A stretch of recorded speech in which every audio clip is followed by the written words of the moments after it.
Hello, my servants of the Nine. It is I, Ty Guy Travis, here at IGN, and this is Where is Xur, the weekly show where we find Xur and we look at his inventory together. So today you can find Xur over here on Earth in the EDZ, the European Dead Zone. He's over at the Winding Cove, hanging out near a cliff's edge through a cave. So we're going to go and pay him a visit.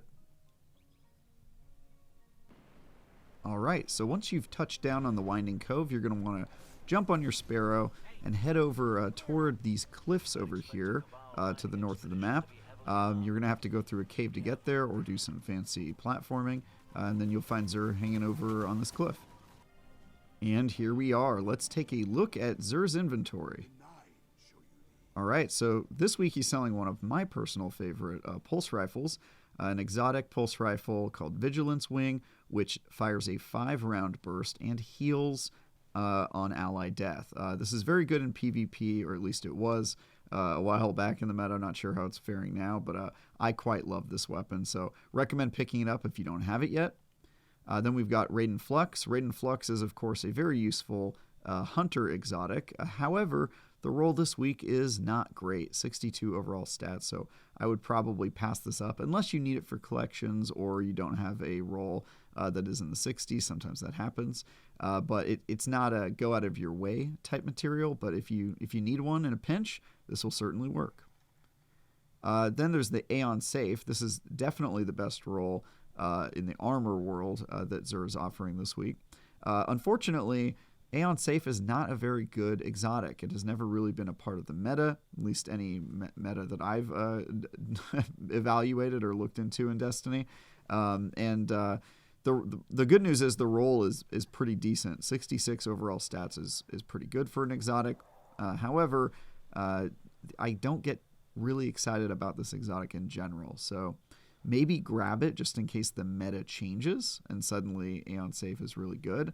You never know when that's going to happen, but definitely the roll is good. I guess that's the best compliment I could pay this particular piece of armor right now. And then finally, Lunafaction Boots, which are a fantastic Warlock exotic. Unfortunately, they have the same problem as the Hunter exotic, which is that the exotic itself is great, the roll is not. So you're probably not going to want to grab this one, unfortunately. Let's move right along to our weapons. We've got the 7th Seraph VY7. This is one of my top 2 guns this week. 7th Seraph is a very reliable submachine gun. And this one has 4th times the charm and Dragonfly, which are both perks I quite enjoy in my submachine guns. It also has, and this is very important, a stability masterwork, which synchronizes very well with the 4th times the charm perk, where you're trying to land precision shots. So yeah, I'm very interested in trying this thing out, and it is one of the guns I will be recommending this week, so you should pick this one up, definitely. Then we've got the Ikelos SMG. This is sort of like the 7th Seraph, except for it's got a worse roll, so I would probably skip right over that. Then we've got another submachine gun, Friction Fire, which, just like the 7th Seraph, is a very similar submachine gun with a worse roll. So lots of submachine guns this week, but I think 7th Seraph is king. Then we've got 2 shotguns here. The first one is the 7th Seraph. This is not a great roll in my opinion. I would probably skip this. And Fractithist, this one's okay, but I think we've seen better rolls on this weapon in recent weeks. And so I'm not really in love with either of these shotguns. If I had to pick one, I would pick Fractithist, but I'm not really married to either of these. Coduello, however, I am very excited about. This rocket launcher is very reliable, and Frenzy, which gives you increased damage handling and reload speed when you are in combat for a long period of time. This is great for raids and boss encounters where the encounters last quite a while. And then it's also got Surplus, which is increased handling, reload speed, and stability for each fully charged ability. So this is a very good rocket launcher if you are doing a raid, because you're in battle for a long time. You probably have some charged abilities you haven't used, and it's got a velocity masterwork, which means it fires more quickly. Its bullets travel faster. So this is a very good roll, I think. I'm very interested in trying this one out. Also, good to know it's got maxed out blast radius. So I would definitely recommend picking this one up. And finally, Gnawing Hunger.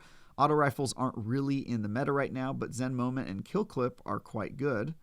So maybe pick this one up. It's also got stability, which I think is pretty good on auto rifles.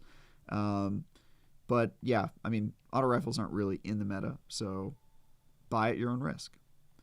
And finally, we've got Legendary Armor. I'm only going to be focusing on Warlock Armor this week. The reason is pretty simple. Hunters and Titans got skunked by Xur this week. All of their armor is very bad, so I'm not going to be looking at it. Warlocks pretty much also got skunked. To be honest, if you're looking at Legendary Armor this week, Xur doesn't have a lot to offer you. The reason I'm talking about Warlocks is because they do have one piece over here, which is a mobility strength roll, and it has 63. 63 doesn't really get me excited, but it's worth talking about, so let's go through it. 61 overall stats, pretty low, don't buy it. 58, definitely don't buy it. And 61 on the helmet, with pretty even distribution, but really low resilience and strength. So with 61 overall, I would say probably skip. And then this one, 63. This is really the only halfway decent roll that Xur is offering this week in the Legendary Armor category. So, like I said, Hunters and Titans got terrible.